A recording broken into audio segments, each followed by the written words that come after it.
Hey, what's up, Vox and Hops heads? I'm Matt, the vocalist of Cryptopsy, and you're listening to my podcast, Vox and Hops, where I sit down with fellow metal musicians and we talk about their lives, music, and craft beer. Did you see that yesterday? Did you see Devastation on the Nation announce their full tour dates? I'm so proud that Vox and Hops is an official sponsor of this year's Devastation on the Nation, featuring Rotting Christ, Borknagar, Wolfheart, Abigail Williams, and Imperial Triumphant. Back in 2017, Cryptopsy headlined Devastation on the Nation and was one of the sickest tours that I've ever been a part of, so I'm extremely humbled and proud to be one of the official sponsors of Devastation on the Nation 2020. As I mentioned, the full tour dates were announced yesterday. This whole tour starts on March 19th, and it runs till April 19th. 1 full month of amazing fucking metal bands running through North America.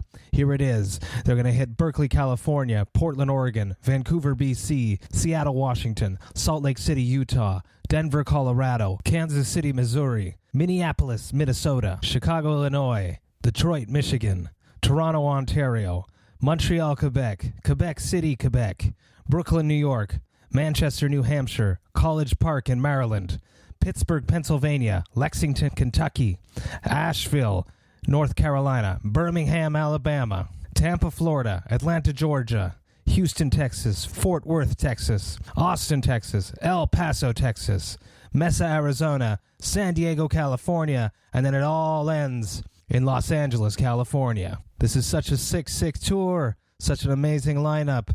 You guys should definitely make it out to one of these shows.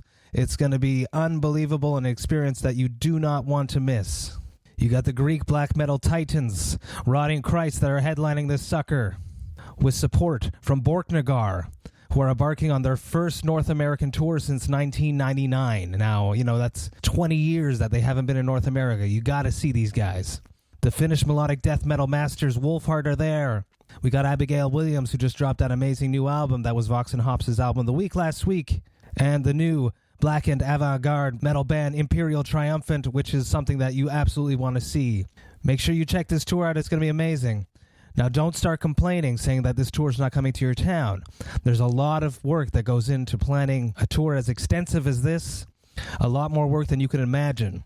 When I'm on tour with Cryptopsy, and we tour the States, we tend to drive 10, sometimes 12 hours a night so that we can come and play in your city. Instead of being upset that this tour's not coming to your town, now is the time that you round up your metalhead brothers, your metalhead sisters, and you plan a road trip to come to Devastation on the Nation 2020, because this is an event that you absolutely want to be a part of. You do not want to miss this. You can all go and buy your tickets right now at www.metalfestivaltours.com. You should absolutely grab your tickets in advance. These suckers are going to sell out, and then you're not going to be a part of the party. Today on the podcast is a conversation with one of my favorite people to tour with, the great, the funny, Sam Yates, the guitarist of Ingested. Here it is, Vox and Hops, episode number 91.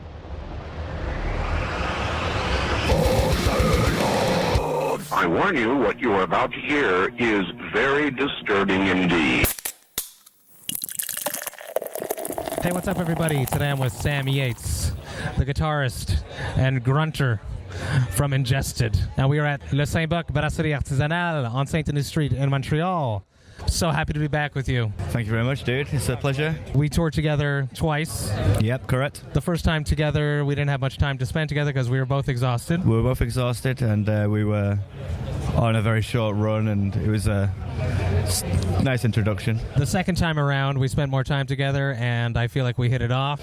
Yeah, of course, yeah. I really enjoyed you, and when I saw you were coming, I knew you actually announced to me that this tour was happening back then, and I was excited about that.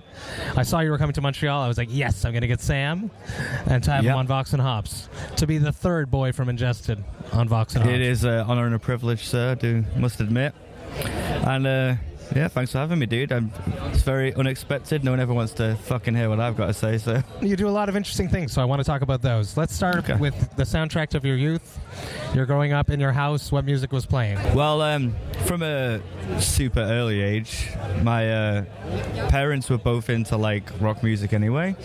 And, my mum's always been into stuff like Nirvana and Foo Fighters and cool shit like that. And my dad was, a really big Gary Newman Ballroom fan, which is like kind of, you know, weird electronic stuff. But he sort of like, as the 90s happened and more people were doing more like remixes of that sort of stuff, and people were like Nine Inch Nails were always saying Gary Newman. He kind of reversed way, got back into stuff like Nine Inch Nails and industrial music and like goth metal and lots of other different things. So I have had pretty cool parents growing up, and they were into pretty cool music, so I had a good start, you know. That's an excellent introduction into, you know, more extreme music. Yeah, if you're starting from there, it's not so much of a leap. No, exactly. What would have been that first big band, extreme music that you remember that shocked you? Oh, well, I think it was a really gradual progression. So I started off with stuff like, I didn't really know that I was listening to like alternative music. Like, I think one day I was in school and my teacher was asking everybody what their favorite pop acts was and all this, and I was like, Marilyn Manson, and then she was like, okay, maybe I need to.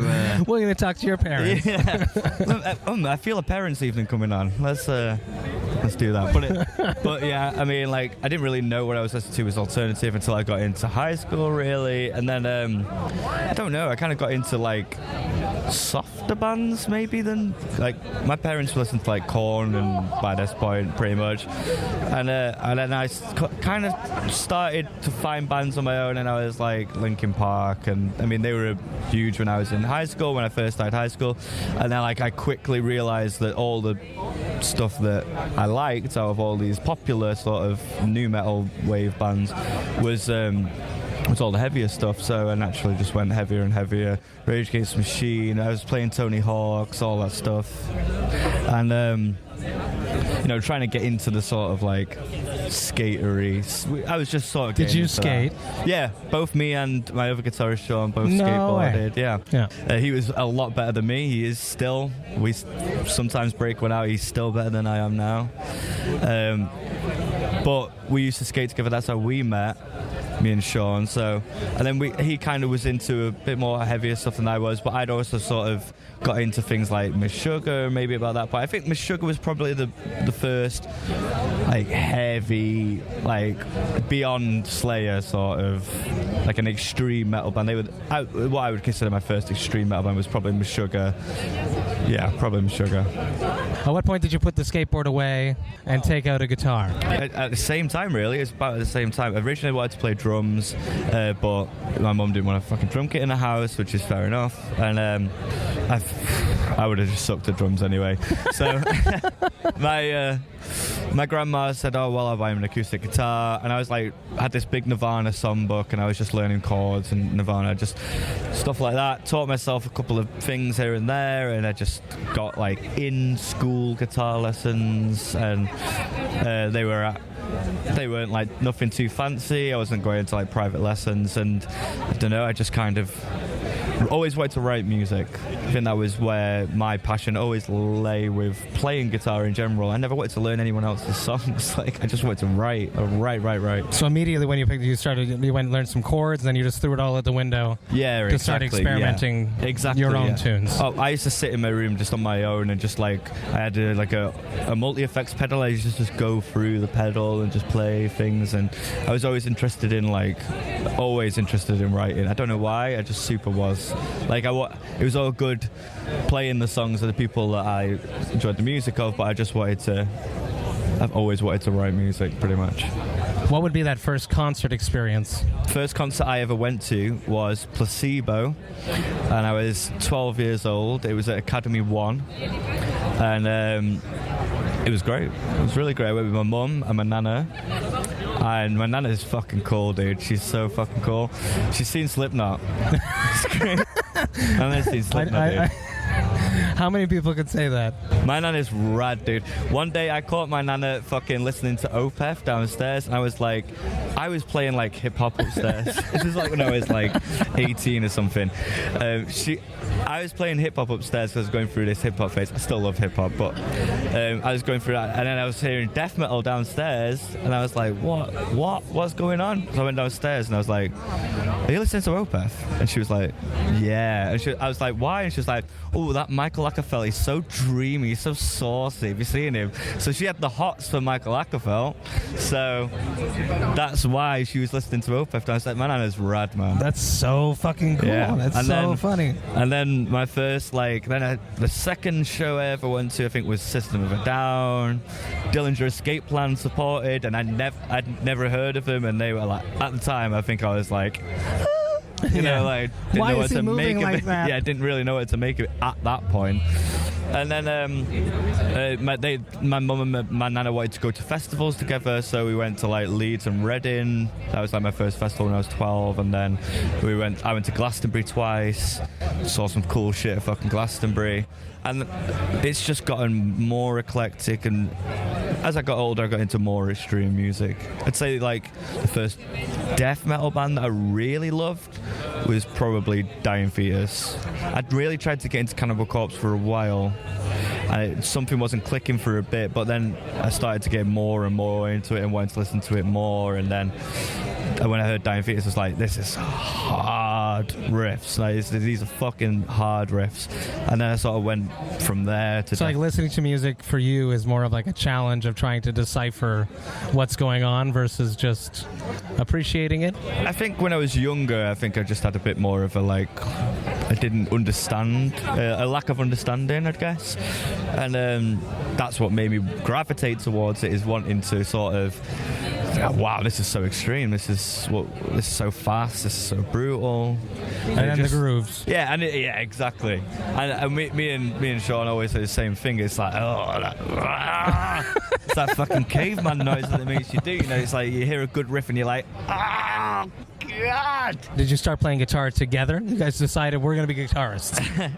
Because you guys, I We know. were already skateboarding by this time. You guys grew up very close to each other as well. We lived across the street from each other, and that's how we met. Like, so one day So I you've known was Sean since you were... since I was 11, I think. It's unbelievable. It's so And, cool. He was skateboarding outside of my house, and I was out the top window, like, watching him, going like, who's this dickhead? Who is he? And he's watching me the same from his window, going, fucking look at this kid. He's a mess. Look at him. Fucking hell. And then we went to each other and went, hey, want to skate? Yeah. And then we became friends. And now you tour the world together. and now it's all about together. Crazy. It's a crazy life.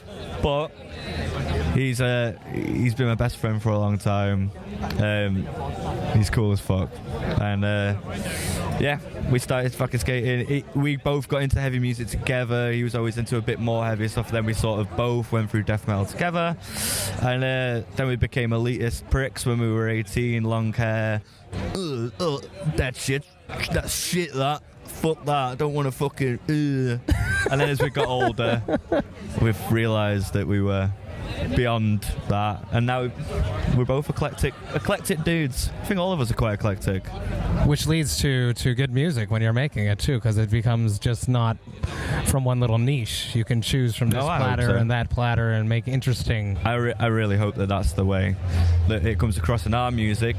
I think maybe we're a bit limited sometimes. We just were delivered a delicious beer from Le Saint-Bock. It's their Oracle from 2008, because they just had their 13th anniversary not too long ago, and this is so they took out a bunch of age stuff Great. for the event, and this is from that. Cheers. Cheers. It's a Belgian Dark Ale. It's really good. It's good, caramelly, Yeah. smooth, drinkable. Yeah. Clocks in at 9% ABV. Yeah, man. Fuck.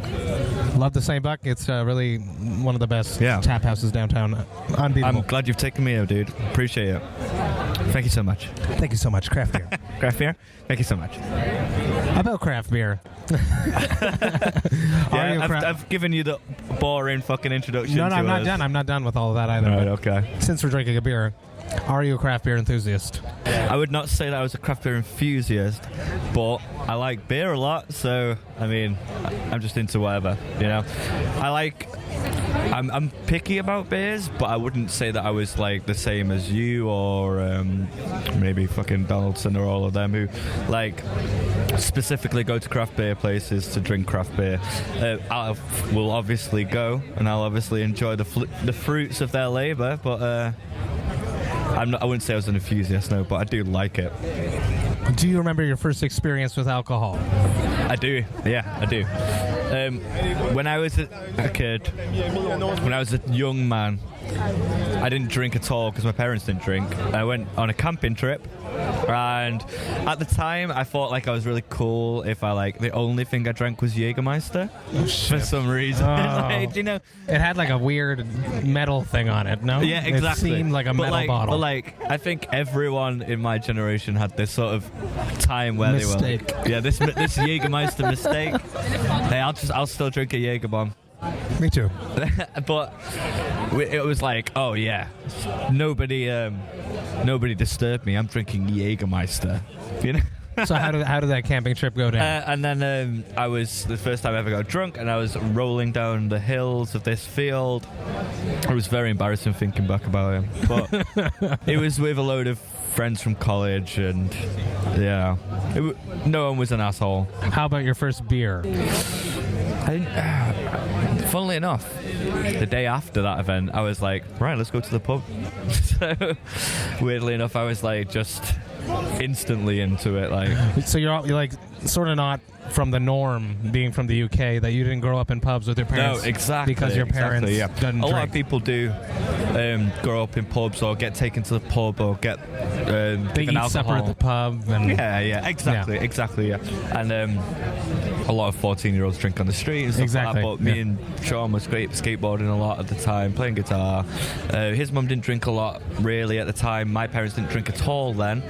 And we were just sort of clean by proxy, you know. Like, but then as soon as we found it together, we were like, ooh, here we go. Here it is. Was Sean at that camping trip? He wasn't, no. Okay. But he'd not really started drinking at that point. And then... You were the bad influence. No, I wasn't, in fact.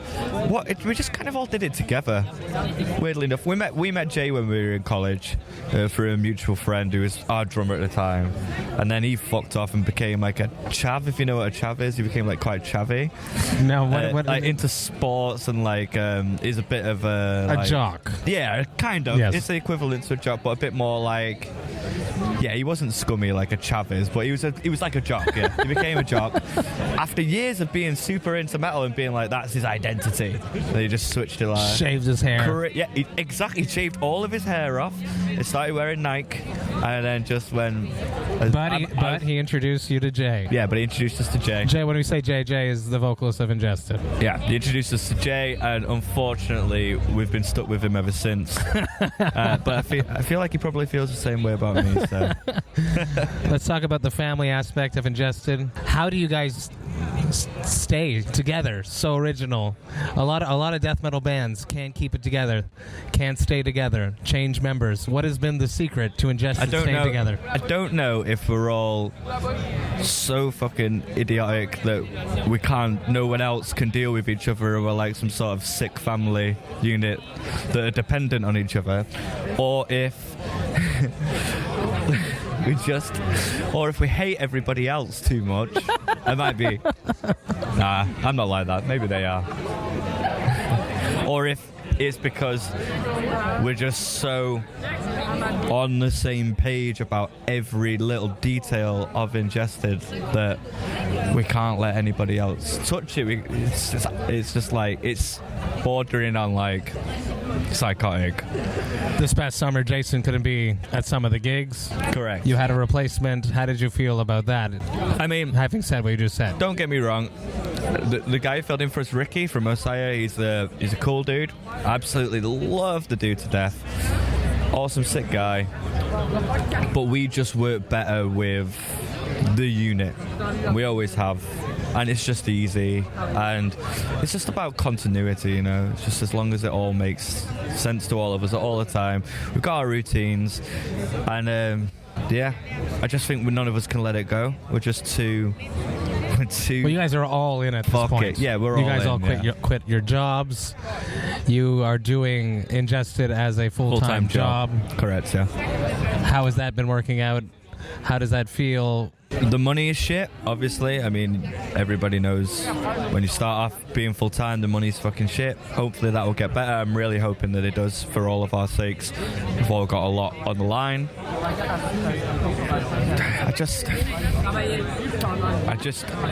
We just need it. You know, we just need it in our lives. Like, all of us, it is given us so much, like, that it's rude.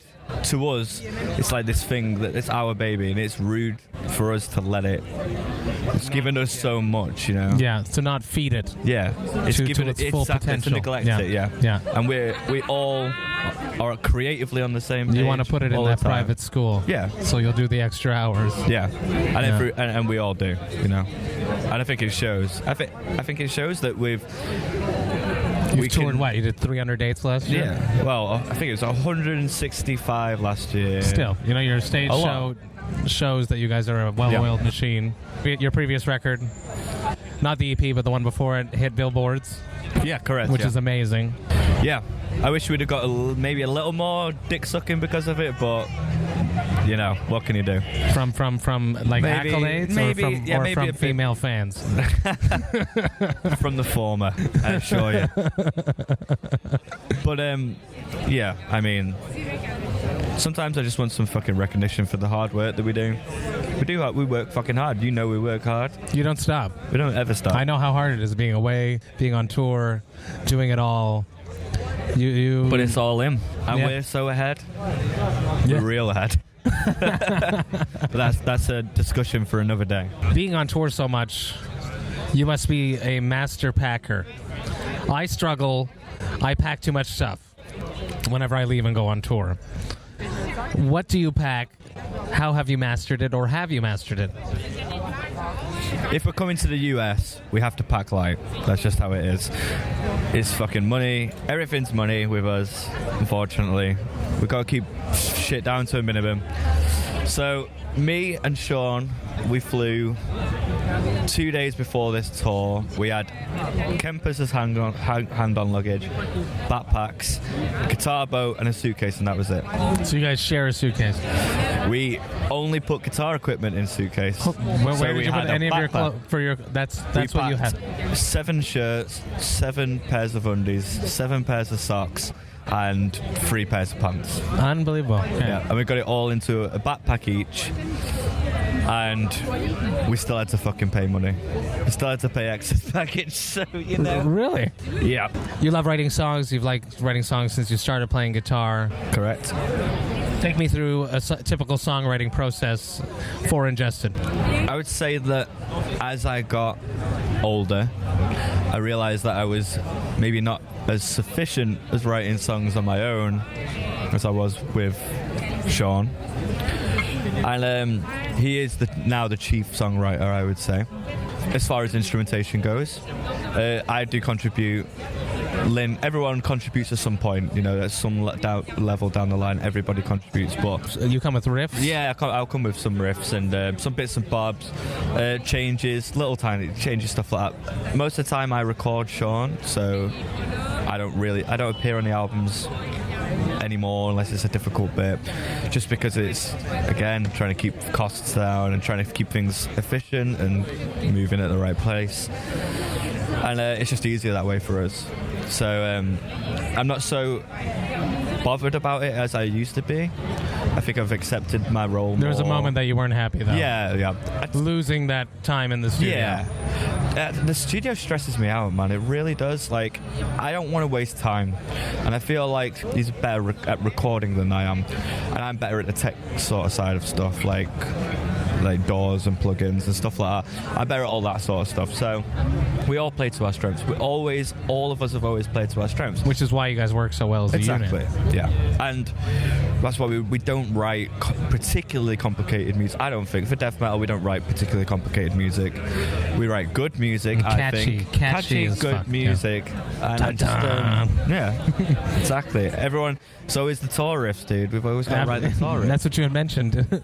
on the previous tour that every tour there's always one riff from one song. It's not always the same song that other bands end up humming to throughout the tour. This one, on this tour, sorry, we're out with Despised Icon at the moment and Kublai Khan and Shadow of Intent, and Suffocation have been on it, Development have been on it, etc. So we're on tour at the moment. And the one's been one of the Kublai Khan riffs is everyone's been humming that. That's the one. That's the one on this tour. We couldn't feature on this one. We couldn't feature on this one. But the one you were singing, the guitarist Nolan from Kublai Khan, that's his favorite riff of the tour. So it's a good riff. It's catchy as fuck. Yeah, I'm excited to hear it tonight. Yeah. You guys toured with everyone. What is that one band that you haven't played with that you'd love to tour with? Dying Fetus. I knew you were going to say that. Of course. It hasn't happened yet? Come on, John. Yeah. If you're listening, John, go on. Go on, mate. Come on. Come on, dude. Yeah, man. You want to be with the boys? You're also the boy.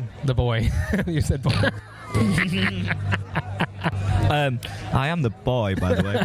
I'm available for children's parties. And, You're also the guy in the band. One of your strengths is that you do graphic design. And correct, you do a lot of the merch. I forgot that you knew this much about me, but... and you do a lot of the merch. I do. And you guys have very nice merchandise. Interesting.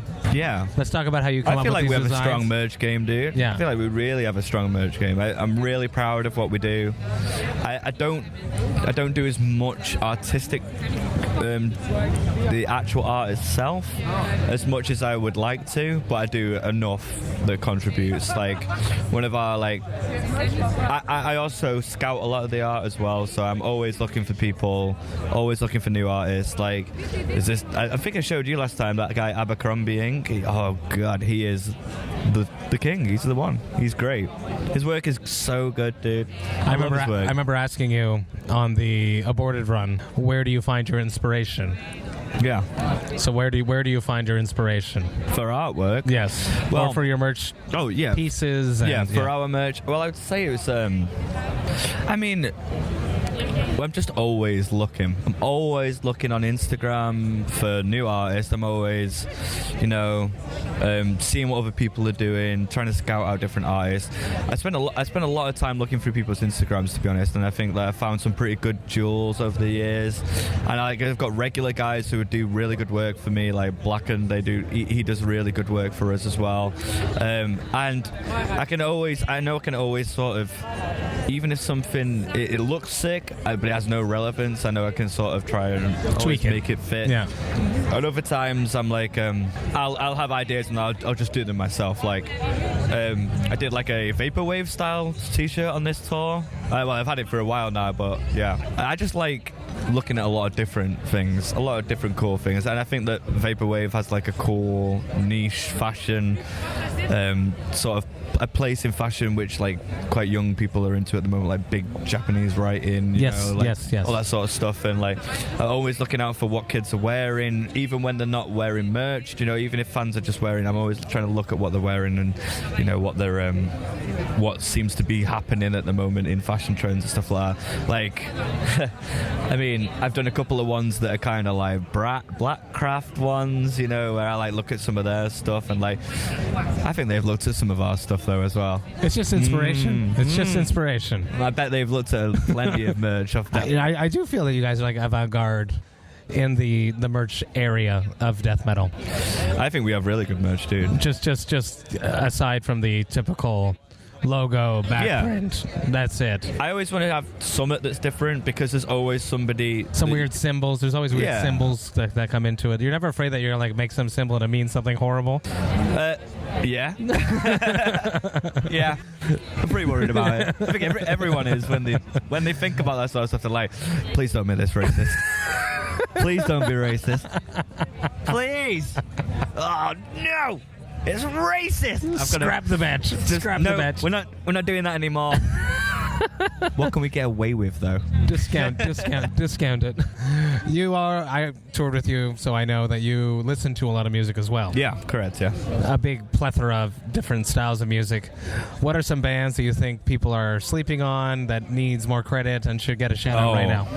I would say that I'm out of metal at the moment. I've not been listening to like downloading regular metal albums a lot recently or checking stuff out on Spotify. I'd say recently I was way more into like electronic music and stuff like that. I don't know if anyone would be even fucking interested in that sort of shit on this podcast. I am interested in it. Wow. I like a lot of it. Well, I like everything varied from sort of stuff that is poppy. Like I think Drab Majesty are great. I think that new album is really good. Great. Yeah. Really, one of the sound techs on this tour has been spinning it. It's a great record. It's really good, and I love them. Boy Harsher is another electronic band. Funnily enough, I think Sean had like sort of YouTube rabbit hole found them and was like, I think you'll really like this. And yeah, it's great. Isn't that the best really moments good. there? Yeah, of course. I like a lot of like ambient electronic music as well. So I'm really into a Canadian artist, funnily enough, called Tim Hecker. He's great. I think he's fantastic. Yeah, you were just about to do it. It's like I'm in your head, dude. I remember we played in Oslo together. Oh, yeah. And there was a Tim Hecker flyer. You're like, dude, look, Tim Hecker's coming. Yeah. Yeah, Tim Hecker's really good. Yeah. Great. Yeah. Honestly, really great. Virgins is a great album. It's one of my favorite of all time. Other than that, I mean, God, since I've been touring a lot, I just haven't got time to discover shit anymore. It sucks. It really sucks. You don't have Spotify? I do, but like... You need people just to send you stuff. Everyone listening, just send Sam Just Yates. send me all the stuff. Whatever you're listening to. Oh, another Canadian band that I've got into recently as well. Numer Neon, dude. I don't know if I'm saying it right, but those guys are fucking rad. So good. And I'd love to fucking play with them, dude. You should bring them out on a tour. I think that Andy, our driver on this tour, his band, Vela Nath, I think they're supporting Numer Neon, are supporting them on one of their upcoming tours, and they're great, dude. There's that fucking there's like an intro and there's 2 tracks, and the second track, it's like the third on the CD, but it's the second track. Really great vocal hook, great fucking emotional stuff, you know, really great. It's amazing. Sam Yates, I really appreciate it. Thank you so much for coming to be a part of Vox and Hops. Thank you so much. Cheers. Thank you. Hey, thank you all so much for listening right to the end. You know that I love and appreciate that. Sam, such a funny guy. I just, I love him dearly. And I'm looking forward to hanging out again soon. They're coming back to North America to do their Decade of Human Suffering tour. And you guys should absolutely check that out if you're here in North America. I know that I'll be there when they come through Montreal. This coming Tuesday, I got the first Vox and Hops Metal Brewer Talk coming out. It is a new segment that I've been doing. For the first time, I'm doing Skype interviews with metal brewers from around the world, and we talk about their lives. We talk about why they love metal, and we talk about how they brew craft beer. The first guest is thanks to Sam Yates. He's a friend of Sam's in Manchester, UK, and this past summer, Sam introduced us, and me and Jason Stevenson, the head brewer of Juggernaut Brew Co., hit it off, and Jason very nicely shipped me over some craft beer that he brewed so that we can sit down face-to-face on Skype and share one of his beers together and have a little chat. So the first Vox and Hops Metal Brewer Talk comes out this coming Tuesday. I'm super excited for you guys to hear it. When in doubt, one more stout. That is always a question that comes in my mind at the end of the night sometimes, and I'm thinking, I feel like having one more beer. It's not too late. But I've already had my stout, because I normally just end with a stout at the end of the night after a few IPAs and maybe some sours before that. And I say, when in doubt, one more stout. I just launched the new Vox and Hops pre-order t-shirt, the Vox and Hops When in Doubt, One More Stout t-shirt. That is up right now. It's going to be up for another few weeks, and then it's going to be gone. This is another limited shirt. I will not be making another one like this. I came up with this back slogan with a Vox and Hops alumni, the great Alexander Kendrick, the sound man and tour manager of Cryptopsy, back when I was on tour with Aborted, Benighted, and Hideous Divinity on the Hell Over North America tour. me and Kendrick were sitting in the bandwagon, sipping some delicious stouts, and we came up with this back quote. So if you want to order yours, you can get that via the link in the description on the Vox&Hops Big Cartel page. I hope you guys have a great weekend. I hope that you have a great week. And remember to enjoy life, metal, and craft beer. Cheers, Vox&Hops heads.